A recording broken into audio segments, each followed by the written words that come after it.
Hey, welcome back to another Enough Already podcast. I'm Finger, she's Tracy, and joining us today, we're very happy to have him on. It's Kurt Schlichter from townhall.com, and also he's the author of the new book, The 21 Biggest Lies About Donald Trump and You. Kurt Schlichter. Hi, Kurt. Hi. There's the book. Now, the book. Marketing people, please release my family. By the way, I want to compliment you guys. You have like noticeably Midwestern houses. Thank you. Lots of straight lines, lots of white. It's all very clean. Yeah, this is the new sunroom that I just added on last year and studio. I've got a desk over in the corner that you can't see, and I got a little humidor on there. That's the desk where I'm supposed to be recording. You call it Monica. Right. My house looks like a smoldering ruin. We had Owen Brennan and his wife over, and you might know him. He does a lot of political ads. He lives around the corner, and I did prime New York's this thick. Wow. Oh, nice. And he's quite the statesman, and he complimented my steak grudgingly, like 15 times. Because I would keep bringing it up. I'm like, sure, steaks are fucking incredible. He's like, yes, they are. Yeah, that should be my campaign message. I know it annoys a lot of my friends. I just bought a new grill 2 months ago, and I'm in love, absolutely in love with the damn thing. What kind? It's called a Master Built 560 charcoal gravity series. So it cooks like. It cooks with gravity. Yeah. It cooks with the power of gravity. There's a little chimney on the side you fill with 15 pounds of charcoal. You light the charcoal, but then it works like a pellet grill where you can dial in the temperature like an oven. Huh. So you get the charcoal flavor, but you don't have to deal with all the crap of sitting there waiting for the coals to heat up and all that garbage. I love the damn thing. I've cooked pizza on it. Briskets. Now, see, that's amazing. See what I do. Wow, that's interesting. I have my grill right over there, my real grill, and it's like every 3 years it disintegrates. Oh, okay. I should bring you over and show you guys my grill and how fucked up it is. But I went and bought a Rasmussen super hot grill, and that's useful for scorching stuff. But what I did reverse sear. Yes. So, but you could do an incredible reverse sear on what you're talking about. Yeah, that's the thing too. I mean, I wanted to get a pellet grill, and one of the things about pellet grills that people complain about is it only. And this is the content that people tune into. Right, exactly. But let's get back to grill chat with and Fingers, and Tracy sitting there going. Well, she's heard me go on and on about this grill before, so at this point she's just used to it. It's all new to me. Right. So this thing gets to 700 degrees. So you can sear the shit out of stuff. So that's what I do. I reverse sear burgers. I'll throw burgers on there, get it to about 125 degrees, pull it off, pop the grill up to 600, put the burgers back on for 90 seconds aside, and you got a perfect burger. Fuck me, that's amazing. And you can sit there, how do you season your meat, so to speak? It's not a euphemism. I wouldn't ask Bob Crane that. Right? Because I might get the wrong answer. You get well, a it depends. What airline is she from? No, if it's Braniff, you do maple syrup. You just slap that shit on there. Have you been to Indianapolis? No. We have a very famous steakhouse. St. Elmo's. Yes, they have. I want to go to St. Elmo's. Are you in Minneapolis now or Indianapolis now? Yeah, that's where I'm just outside of Indianapolis. So you and Tony Katz hang. Yeah, that's where we do. We just got signed for the Radio America gig. We're doing the Eat, Drink, Smoke. Yeah, I hear you have an amazing contract attorney. That's what I hear. That's the rumor. Yeah. By the way, there's another rumor going around about Mr. Tony Katz, who did the audio version of The 21 Biggest Lies About Donald Trump and You, which is an erotic journey. And that would be Tony Katz. But I am trying to, my brother has a production company, and he's trying to put together an audiobook deal for my novels to be audiobookized with the great Tony Katz. And, these books have been hailed as appalling and racist by Bill Crystal, and when I want to, when I want to know what people of color are thinking, I seek out either Bill Crystal or the senator from Miracle Whip, Mitt Romney. Right. So. Is that audiobook out now? It is. It's going to be released on August 4th. I'm not sure why it isn't out now, because it would probably sell more if it was available. Right. But what do I know about it? Well, let's get to the book, because I know Tracy's probably sick and tired of me talking about. Dude, I've done 40 hits. It's all about the book. Yeah. And anybody can go back and you've got a chance to talk to Kurt Schlichter. That's true. And you don't need, look, anybody who's watching this thing is going to buy my book, 21 Biggest Lies About Donald Trump. There's 21 lies in it. I talk smack about liberals. They're all lying fucks. There. We've talked about the book. Let's talk about something interesting. I swear to God, I was like, I can't wait to fingers, because he's not going to ask me, what's the biggest lie about Donald Trump? And I found out a couple days ago that they give like a little packet. So a lot of these guys don't read the book. They just read the packet. What's the biggest lie about Donald Trump? Why is lying bad about Donald Trump? How long is your... Oh, wrong book. Well, I read a lot of the book, Kurt. That's, I was... Well, you can ask me anything you want. I won't ask lame questions like that. Please don't. But we'll get into the book in a little bit if you don't want to talk about it right away. I'll talk about anything. Here's the thing. Man, you're in the driver's seat. I'm in the back seat. It's like, shut up back there. Don't make me stop this podcast. Well, let's talk about something that I think you and I both agree on, because we were steak. Yeah, well, we both loved Andrew Breitbart. Oh yeah. Okay, I'll talk about Andrew. And just seeing the media and how it's been behaving, particularly since Trump's election, it's one of the many reasons I wish Andrew was still around. But the latest thing that really cracked me up was, yesterday Nancy Pelosi has a little press conference, and she's asked about the statues being torn down. The leftist mobs running around tearing statues down on their own. And I'm seeing on my Twitter feed, there's a reporter there from The Hill. And he or she, I don't want to misgender anyone, they tweeted her saying about the mob, people will do what people do. I go to The Hill to see if they wrote about it, and in the headline of her press conference, if I could pull it up, it's not mentioned. That money quote is not mentioned in the headline. The headline for The Hill, it says, Pelosi on Baltimore's Columbus statue. If the community doesn't want the statue shouldn't be there. That's quite a pivot. Isn't it, Kurt? I mean, if a Republican had said something like that, that money quote would be everywhere if a bunch of right-wingers were running around ripping down statues. Well, let me put it in terms that the Bulwarks guys would get it. It's the difference between performing fellatio and getting sodomized. So, there you go. Hi, Tracy. Hi, Kurt. So... Yeah, I mean, it's just like, I want to be surprised, but I can't. Andrew is more right every day. I wish he were here. I think he'd have some interesting things to say about all this. Yeah. Of course, he probably would have gotten me into jail by now. But, yeah, it's just, if you understand you're dealing with a post-truth establishment that's so desperate to retake power that it's destroying all its own. Remember, Trump is a destroyer of norms. Well, Trump didn't make you guys give up objectivity. Yes, he did. He forced me. They're the fucking boyfriend in Forrest Gump. This damn war, Jack Johnson made me kick your ass. It's just. I did a Forrest Gump boyfriend reference.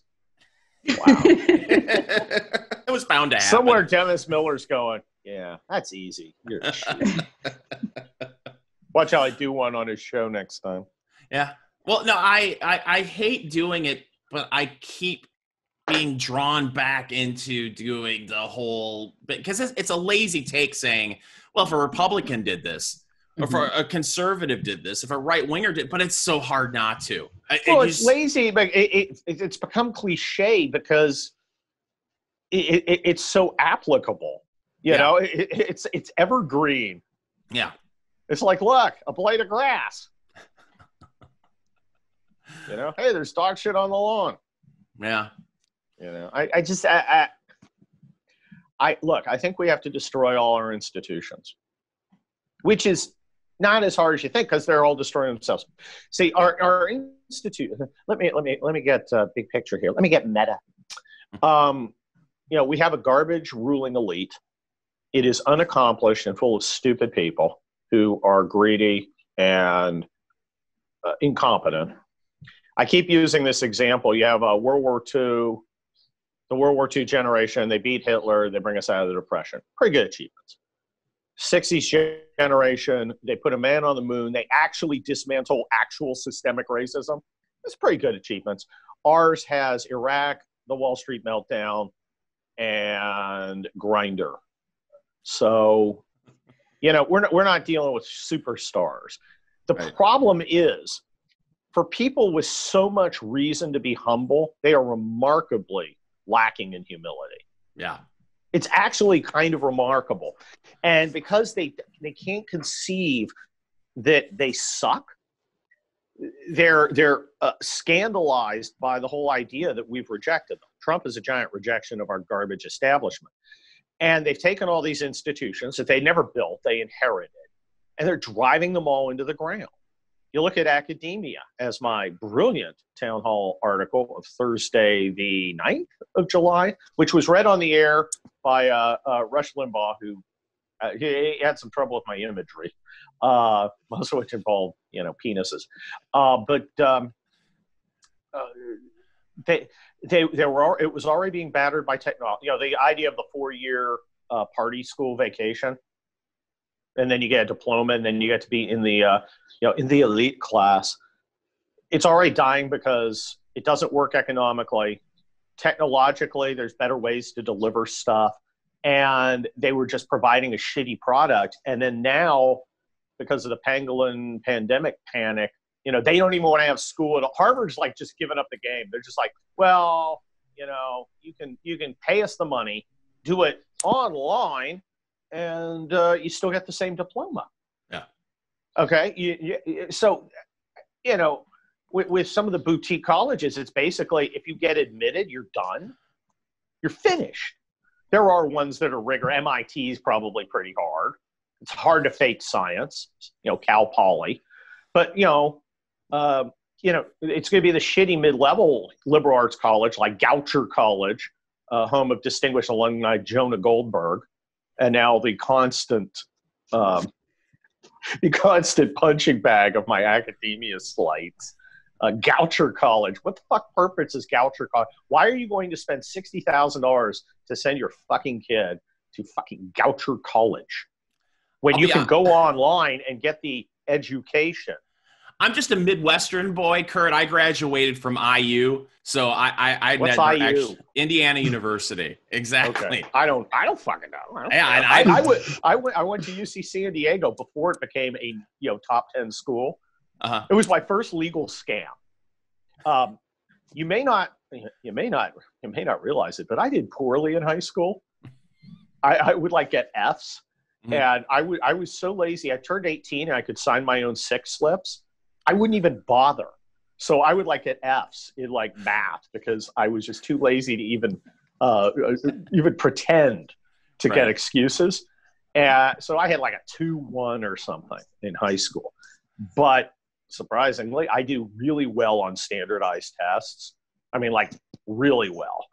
So I figured out a way that UC had to take me because I scored a certain number on my SAT. And I don't even remember what. I think it was 1380. 1360? It was 1360 or 1380, I believe. And, they had to take me. I tested in. And they, UC wasn't, it was a relatively new one. So I slid in there, and then 15 years later, Washington Magazine goes, so the number one college in America is UC San Diego. And I'm like, I majored in communications and political science. I took a visual arts class where I put a jacket on a bush and got a B+. Well, isn't that, yeah, that's literally true. That is an absolutely true story. I got an internship with Duncan Hunter 1.0, not the guy who was indicted, the guy who's crazy. Dad. Yeah, and I went to D.C., and that was a sexual wonderland as an intern. And I wrote for the comedy paper and the political paper. And I remember those things, but nothing about the actual school. School's a giant ripoff. No, but it is a giant the ripoff. institutions are garbage, and they're going to all collapse. And you can say the same about the media and Hollywood and the recording industry, NFL. They're just all destroying each other because they suck. Well, the whole idea of a 4-year degree and the amount of garbage that you take. The first, I was a non-traditional student. I ended up finishing my bachelor's degree in my mid-30s. The first 2 classes I took when I went back to school and was going to IU. One was the Bible. Okay, fine. I was like, okay, that's a good class. Second Surprised class, they had it. Yeah, right. The second class, sexuality and society.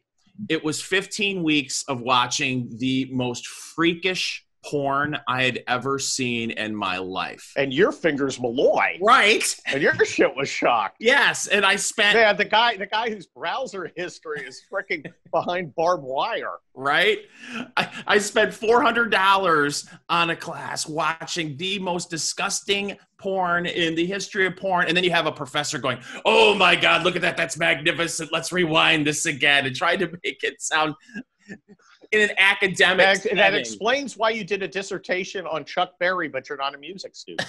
Right. So, but that's the kind of garbage that they say. Okay, it is, and you got credits for it and paid for it, and it's just look. There's always going to be the boutique. There's always going to be suckers who will pay for their kids to go to fucking Harvard. But the fact is, if you actually want knowledge.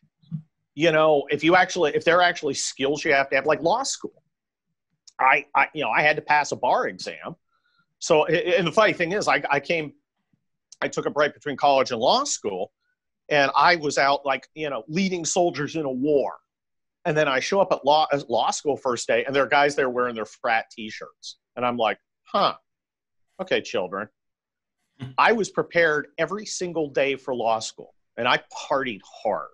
But I was every day I had read all this stuff because I was a fucking adult and I wanted to get my shit right. And I did. I passed the bar first time. When I went to war college, it was about getting knowledge. And we did it largely distance with about a month in actual school. And we were all, we're all adult, all colonels. We were focused on, we're going to do it. But I mean, you put an 18-year-old in a place where suddenly they can, drink and screw and do all these other things. And well, I know what I did when I got to college. It wasn't focusing. I mean, I was a communications major, for God's sake. That's my major. Mm-hmm. Yeah, right? You have phony major. You have phony major. Look, you get the piece of paper. That's especially if you're not moving on. I'm halfway to an MBA. I don't think I'm ever going to finish it at this point, but I still may. But the bachelor's degree, it's all about getting the piece of paper. Yeah. Well, it was about having fun for 4 years, getting the piece of paper. No, that's absolutely true. And we need a new model. Frankly, I think we need to insist high school does its job. You should be able to be a fully functional citizen graduating from high school. Oh, Tracy's railed about that for a long time, right, Tracy? I mean, yeah, I mean, they don't teach you any practical life skills. There was a story maybe a year ago about these kids. I think they were at Berkeley that started a class for their fellow classmates called adulting. So they could all get together and learn how to adult. Well, look, frankly, that's, it gives me a little faith that they had the initiative to go out and say, hey, yeah, I think, I think we need to, I think you need to come at, first of all, I watch my own kids. They're both in high school. First of all, I think they get too much homework. Mm-hmm. I think they spend too much time after school doing academics which cuts into their ability to be human beings. Because I live in blue Los Angeles. Everybody's and the teacher, the school's like, wait, we're shooting for 100% of kids going to college. Well, why the fuck would you do that? Right. Right. And it's funny. The kids are woke, man. They're kids. A lot of the kids. I mean, these are fairly affluent area. A lot of the kids are like, screw this. I'm not going to go into this system. I'm not going to go $200,000 in debt or ask my parents to pay it. I'm go to community college a couple of years, see what I want to do, or start a business or something. There's a bit of wokeness coming among these kids, and I originally I was like, that's a little weird. I don't know, but now I'm like, yeah, man, you gotta do something else because they're seeing through the scam, which I think is good. They're very cynical. I like that. And it's not just because they're your kids. You're saying this is across the board? Across the board on kids, but my kids are pretty fucking cynical. Well, and what was it like having them home for 3 months and watching what school actually is for them? Well, that's the other thing, because I've been home a lot. Because I can do, I'm a partner in a law firm. I've been going in maybe 20 hours a week. Some of us have been working from home. Boy, do not get into commercial real estate right now. Yeah. Right. Yeah. Holy shit. Oh, I'm going to have a talk with our landlord about reducing our footprint. We're going to probably have a couple of people working at home permanently. Mm-hmm. Everything's going to change. This was an event that's going to accelerate a lot of pre-existing trends. But yeah, I watch the kids, and I don't think they're getting. I think distance learning works for people who are mature and ready to focus on it. I think it's. I think it's like the world's shittiest homeschooling, if not. Yeah. And the schools don't know how to do it. So you've got them on a learning curve. Kids have never done it. In some districts, you've got like 60% participation rate by the kids. Yeah. They're just not doing it. And a lot of parents have to work. Stay home, do your homework. Oh, okay. Right. Oh, I can't imagine having that kind of power in the 80s when I had Atari, let alone what the kids have today. No, I've got a high schooler and a fourth grader. The high schooler was, is more mature, can handle a little bit better, but how are you going to do online learning with a fourth grader? You're not. You're gonna spin, and the people and nobody's ready to do the commitment to homeschooling. I mean, Arena's home. She literally was a teacher, but to spin up 2 curricula and execute it while doing everything else. Of course, I've been around a lot. Mm-hmm. And I'm fucking useless, but but you could teach them adulting in this time. Like, here's how you keep a budget. This is how much money comes in. What do you do every month to not be poor? They want to do more than interact with their father. Sure. Oh boy, Dad's going to show us about a checkbook. Yay! Well, that's the thing but that's the thing that you would expect a kid who graduates from high school to know. They should be able to know. I'm going to take my kid when she's 18, even though I'm not in the market for an apartment. We're going to go look at apartments just to show her what the process is to. Oh, that's actually not a bad idea. And it also gives a subtle hint that you're not fucking staying here. There's that too. But, balancing a checkbook, like you said, or what it takes to get a mortgage. These are things that you think in high school they would teach kids, and no. Yeah, I mean, you got the teachers, and they're spending all their time in these teacher days where they learn to dismantle white supremacy. Right. And it's like, man, have you looked at the neighborhood? What other supremacy would there be? Okay, Mitt Romney would provide diversity in this neighborhood. I mean, that's just the way it is. You're a bunch of freaking, Los Angeles liberals. Oh my gosh, I remember coming back from the war. It was 91, and I went to law school. And I was, a soldier. And I'd come from Northern California, but I'd been off in the Army, living over in Germany, and I'd been in the Middle East. I came back. And all these, and Loyola Law School was the college that people in Los Angeles would go to if they couldn't get into UCLA. So, but it's also kind of the street lawyers. So you have the guys who really want to be lawyers who are there because you don't do theory, you do practice, and then the guys who couldn't get into USC or UCLA or afford USC or get into UCLA. And it was a lot of white liberal kids, and they would all think that I was the guy they could share their secret racial issues with. What about those Mexicans, huh? And I'm like, you know, you mean like Sergeant Ramos, the guy who helped keep me alive overseas? That guy? It's like, you know, I don't know what tree you're looking for, but it's not the, it's not the Kurtwood. Bark up another one. It was bizarre, and it just increased my contempt for the liberal establishment a millionfold. I was woke even then. Check you out. Well, we rarely get to have a lawyer on here, and there's a lot of stuff that's gone down in the past couple days that I need a lawyer's take on. So we've got, you can choose your own adventure. Ghislaine Maxwell's finally got picked up by the feds, and then Roger Stone is getting his sentence commuted. Yeah, I'll put it this way. After this, I'm going to the gym, and I'm going to be sweating like Ghislaine Maxwell's underwriter. What a great Dennis Miller is the funniest guy I've ever seen. What did he say? Sweating like a Belfast ballet, Parker. I always love that one. But no, man. She. Here's the thing. The establishment will protect its own. That's one of the keys of our establishment. There's no accountability. I mean, look, you look at past establishments, and you could be a disgrace, right? You could get kicked out because if you did something. But now the only thing you can get kicked out for is insufficient wokecy.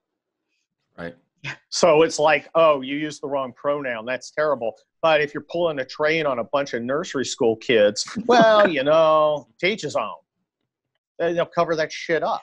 People I'm not do what people do. By the way, have you guys seen on the web and I always get if I happen to be following them, I always unfollow them. The people who have decided that the Wayfair internet catalog yes.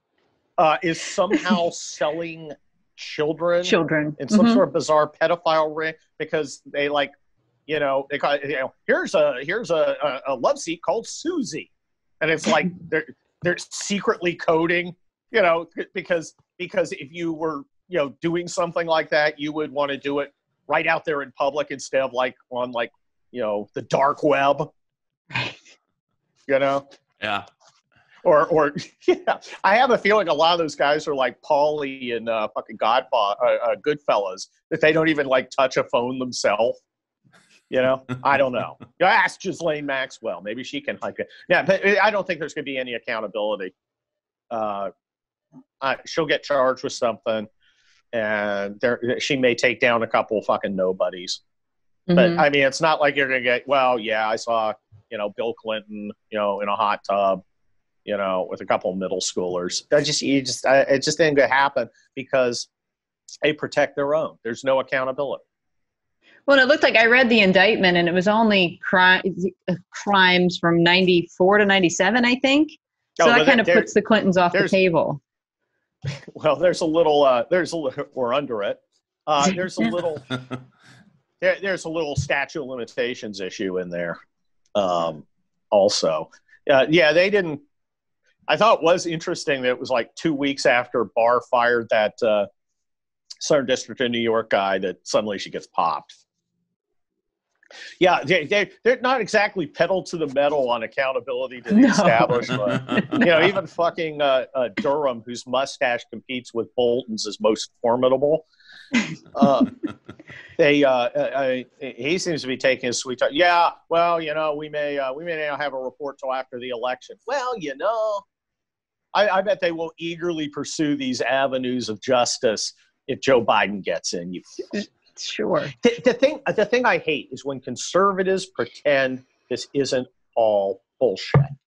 And they're like, we have to preserve the institution. No, we need to destroy them and rebuild them. Yeah. From the ground fucking up. Because they don't. Well, they act like we've never been through this before with the FBI. Yeah. So you forget about J. Edgar Hoover?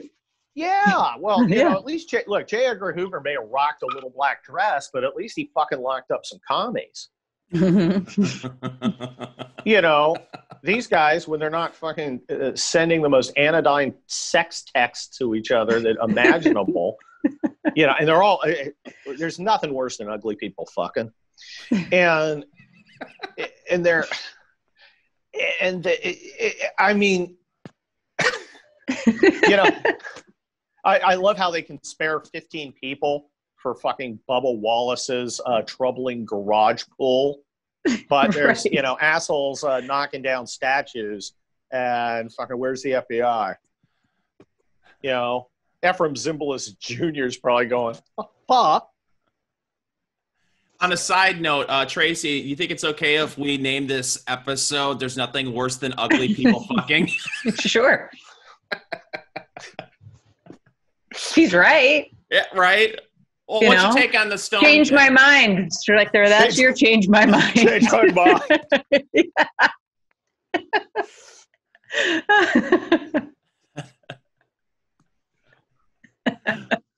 I just woke up and I'm mining gold for you. Oh, we appreciate that. So, what's your take on the Stone thing? Oh, I'm very, very happy.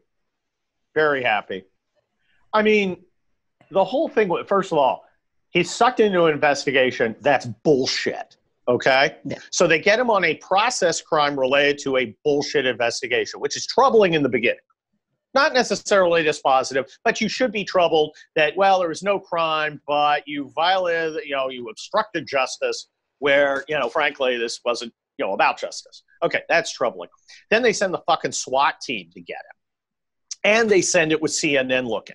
Right. So that's bullshit too. Of course, no one's punished for any of that. Then they have a jury where members of the jury are like active Democrat activists who like haven't made that clear. You know, the typical thing is, okay, jurors, anyone have any reason you might not be a good fit for this trial? Anyone have any kind of bias that you should mention? Oh, no, I'm cool. I'm cool. I just hate Orange Man bad and all the people with him. As you can see from my Twitter feed, my campaign donations, and the fact I was running for office as a Democrat. Yes, you should be the foreman.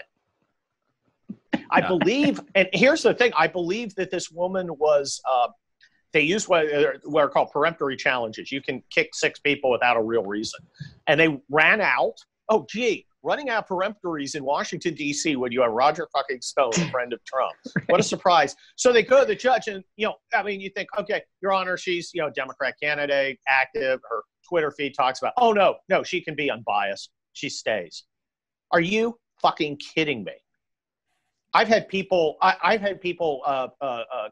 kicked off a jury for cause because they freaking looked at the other side. They was like, well, she was looking at me really hard, Your Honor. Yeah, I'm troubled by that.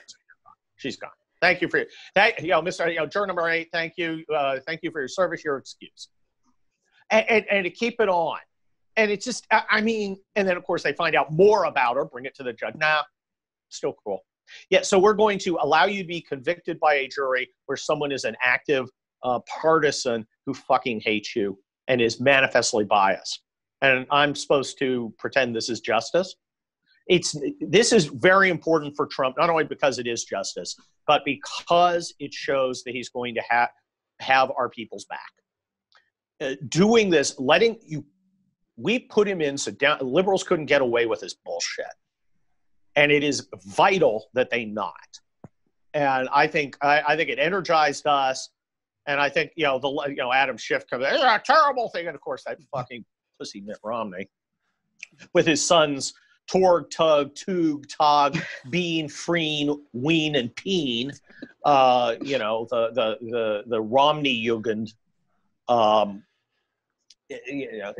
of course, he gets on Twitter. That's just a terrible thing. He was tried and convicted by a jury. You fucking moron. I mean, I can't believe I voted for that piece of fuck. How come I keep saying that about literally until Trump? I'm not unhappy about. I mean, I don't feel bad about voting for Bob Dole, but literally since Bob Dole until Trump, there is not a Republican who I can say, yeah, I voted for him and I'm pretty proud of that. That's kind of a problem when you have a 20-year lag between Republicans who aren't human dildos. Yeah. But they'll look at you, the Republican establishment, and they'll say, well, that's your problem. You know, that's the thing I said during 2016 when I kept hearing people, the people who were in love with Marco Rubio or Ted Cruz. Look, I freely admit I wanted Rand Paul. Didn't get my guy, but I kept hearing that it was the voters who suck. And it's like, well, no, maybe it's not the voters who suck. Maybe your candidate sucks. Yeah, look, well, the thing is, if Mitt Romney was doing what Mitt Romney said he was going to do, and if McCain did what he said he was going to do, and Bush said what he said he was going to do, I'd be fine. But here's the problem. They fucking lied to us. And what they're saying is, well, you fell for it. That's how it's your fault. You fucking, like, what was his name? Otter on, not Otter, I forget which one it was, on Animal House. You fucked up. You trusted us. You know? And it's like, it's on you. I don't think it's too much to ask to have Republicans who fucking keep their promise. And that's the big thing about Trump. He made these promises. I didn't think he was going to keep them. And then he did. And that's why now I'm an active supporter. I mean, I supported him. I didn't think he was going to win against Hillary. But he was a Republican, and she's the fucking Antichrist. A big, fat, moo-moo wearing, screw-top Chardonnay swilling Antichrist. And I thought, well, Trump's going to turn lib, but, at least he's not super lib. He comes, he's the most conservative guy since Ronald Reagan. And I'm like, well, this is okay. And, of course, the Ahoy guys are not aboard because, nobody fucking calls them anymore. Well, you talk about that in the book about, he's not an ideologue. And to me, this is where the left made a huge mistake. Once he got elected, if they would have said, okay, we're going to try to get as much of our agenda passed as possible, I don't have any doubt in my mind that Donald Trump would have had no problem putting a knife in Mitch McConnell's back if he felt like it would make him popular, if he could make a deal with Chuck Schumer and Nancy Pelosi on stuff. Oh, yeah. Nobody is more willing to make a deal than him. But they were so outraged at his election, which is a rejection of them. Yeah. Mm-hmm. Trump, they caused Trump. Okay, look, let's go back in time, 20 years. Donald Trump's going to be president. What do you think would have to happen? And we'd look at each other and go, God, America would have to be pretty fucking desperate. Well. Yeah. Yeah. But they painted him as literally Hitler. Yes. Which is one of the lies in Donald Trump. It is. I like that. I like that one because it's kind of fun to mention some of the differences between Trump and Hitler as if they're not fucking blazingly obvious. I think the last line of that chapter is, as for him being literally Hitler, let me know when he invades Poland. Yeah. That was a good one. Oh, there's lots of good lines throughout, but you're kind of at the end of there. You're pushing to see how do we keep this movement going? Is the movement Trump-centric, or is there an actual movement that needs a new leader? And you have some interesting ideas that I would say I agree with of who's next in line to lead this. Well, I think Trump is an avatar for us. That's why you have the little parenthetical NU. They really don't hate Trump. They used to love Trump. He was fun to be around, and you could get media with him and fly in his plane, and there were pretty girls. It was a lot of fun to be around Trump. And then they realized, wait a minute, he doesn't have any respect for us. Oh, they hate that because he thinks they're shit. I mean, he's just absolutely unimpressed by them, and that freaking kills them. They hate that. And so are we. I mean, you start pointing out, here's your list of achievements: Iraq, Wall Street, Grindr, and they're like, ooh. Ooh. Well, we've made a lot of progress in identifying new gender identities. Yeah, okay. You know what the Chinese have made a lot of progress in doing? STEM.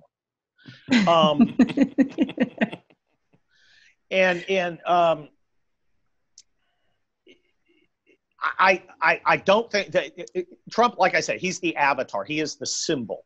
And they think if they can destroy him, they're going to destroy us. And of course, I spent a lot of time reading and, Roman history, Greek history, and that's not the way trends work. You don't take half the people, beat their candidate, and then half the people go, well, guess we're done. First Amendment, nice to know you. Second Amendment, here's my piece. It just doesn't work like that.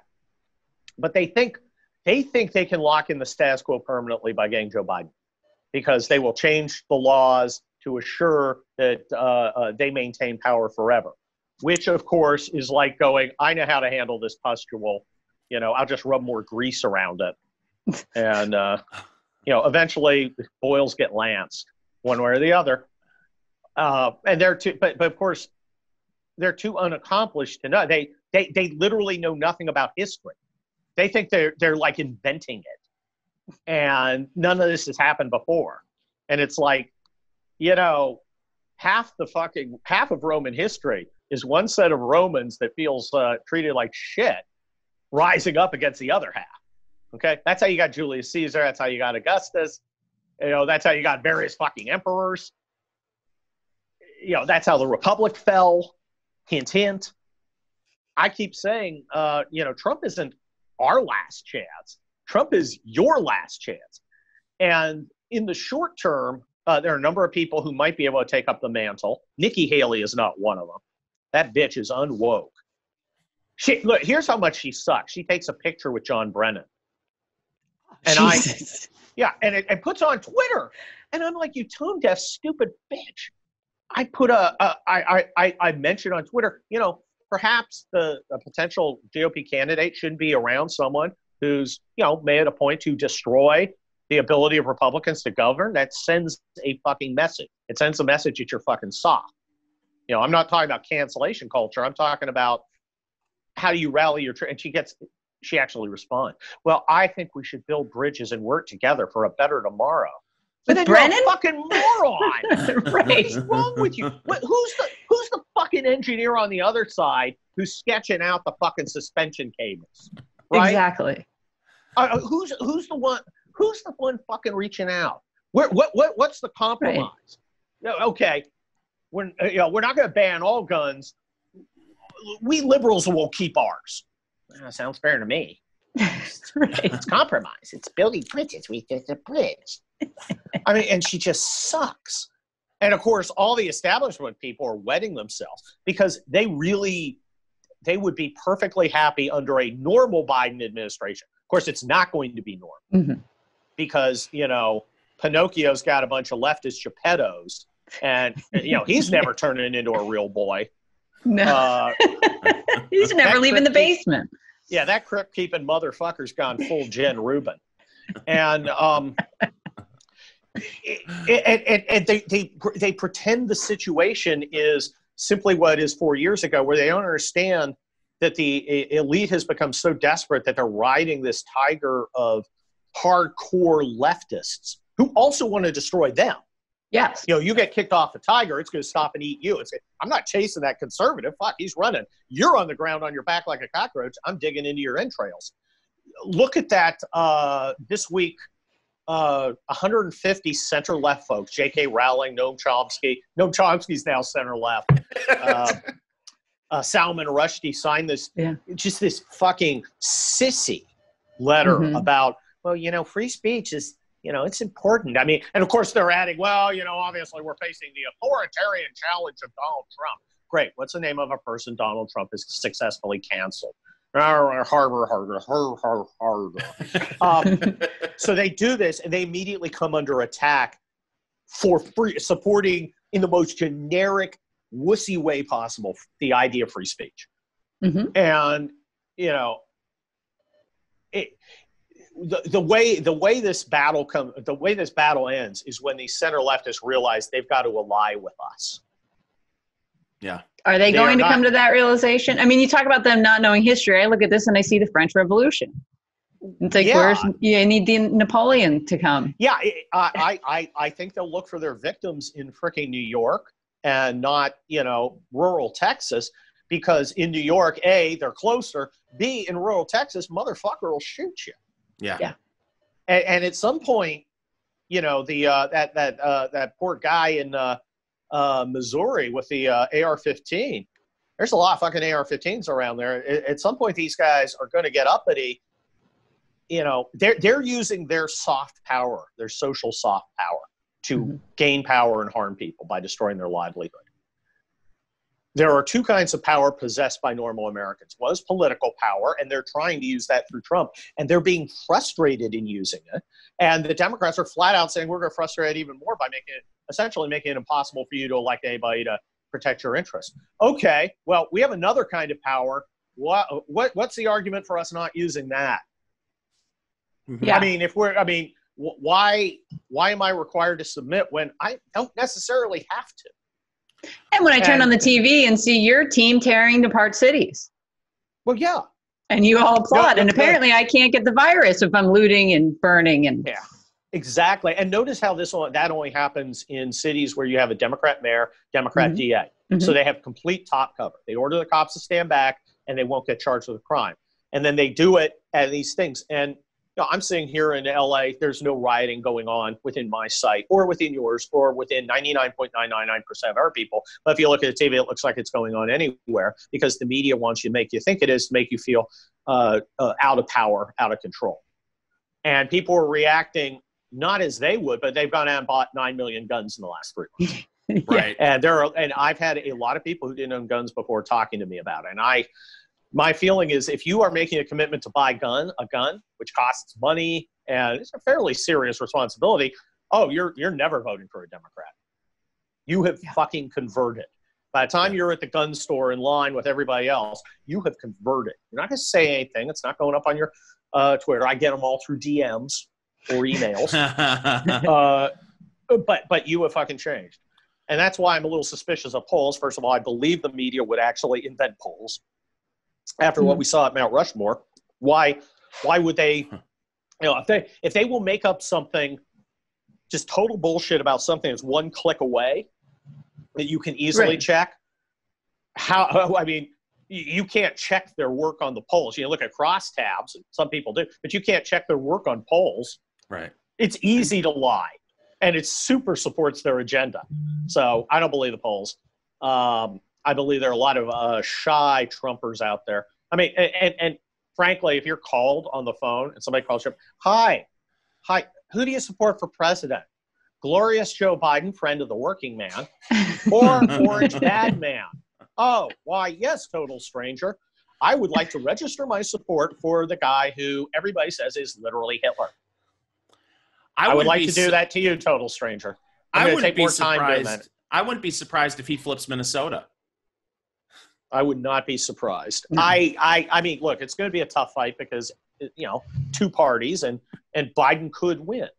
And it doesn't help that our senators are fucking so inept. I mean, Martha McSally, come on, Colonel. But, Well, you can never underestimate the ability of the GOP to fuck things up. It is remarkable how stupid they are. And they become stupid because they listen to each other. Yeah. Martha McSally gets to Washington and starts listening to Washington people. How about you listen to some fucking Arizona people who know how to fucking win that state because it's been won a bunch of times. Instead, I get these fucking text messages. This is Martha McSally. Chuck Schumer wants to take my seat. Help out now. Okay, that's not what I want to hear. I want to hear Martha McSally proposes that we make it a federal crime to block an interstate. Yeah. Okay, that kind of takes it out of the DA's hands. She recommend, Martha McSally recommends a mobile task force of federal agents to go to these cities to arrest criminals that DAs won't prosecute using federal law. Okay, now that's the Martha McSally I want to see. Martha McSally wants to regulate frickin' big tech. Oh, now I'm getting hot. Right? But no, it's like Martha McSally. Well, I'm going to consider a commission to reconsider the names of bases that are named after obscure Confederates. Yeah. Oh, thanks. I actually have three. I have three completion certificates from Fort Benning: Officer Candidate School, Airborne, Infantry Officer Advanced Course. Okay, so I spent some time at Benning. It was like within the last 2 weeks, I found out that Benning was like a super obscure Confederate brigade commander. I know a bit about military history. I literally did not know who Benning was, nor care in the 32 years since I first stepped foot there. And it's like, I did not send you to Washington to debate base names. I sent you to kick liberal ass and bring me their freaking blood-dripping scalps. Yeah, I mean, that's the whole argument about the tax returns, Trump's tax returns. Are people in November going to give a rat's ass about Donald Trump's tax returns, or are they going to give a shit if you live in Minneapolis that your city, parts of your city looks like Fallujah? Exactly, Fallujah without the tourist scene. Well, first of all, Trump's legal strategy was brilliant because they went at a very narrow thing that they knew they were going to lose, which was absolute immunity.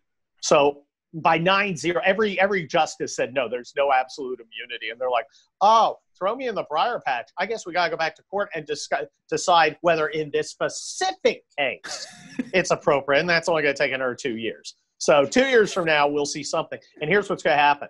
The tax returns are going to come out, and there's going to be nothing criminal. There might be some slightly embarrassing stuff that they think is embarrassing, but we're like, eh.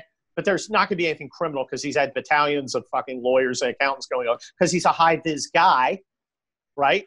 And he knows he'd be a great – he does what smart guys do, which is, fucking make sure they're tight.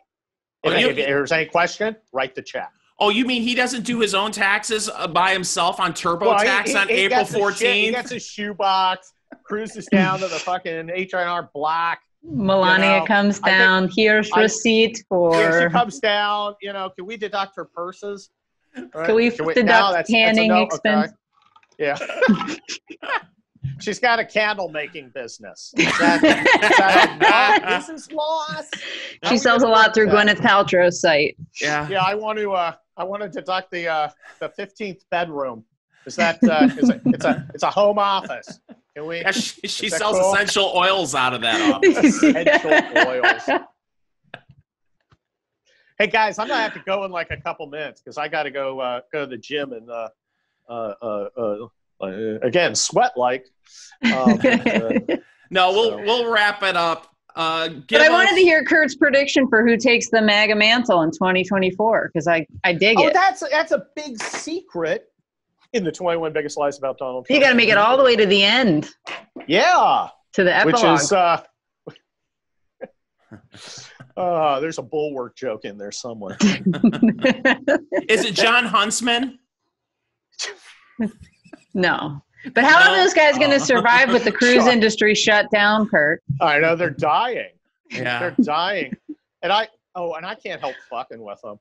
I was Jim Swift will step up to me every 2 or 3 months on Twitter and I'll just batter him and he goes away. It's this weird Zed Gimp relationship.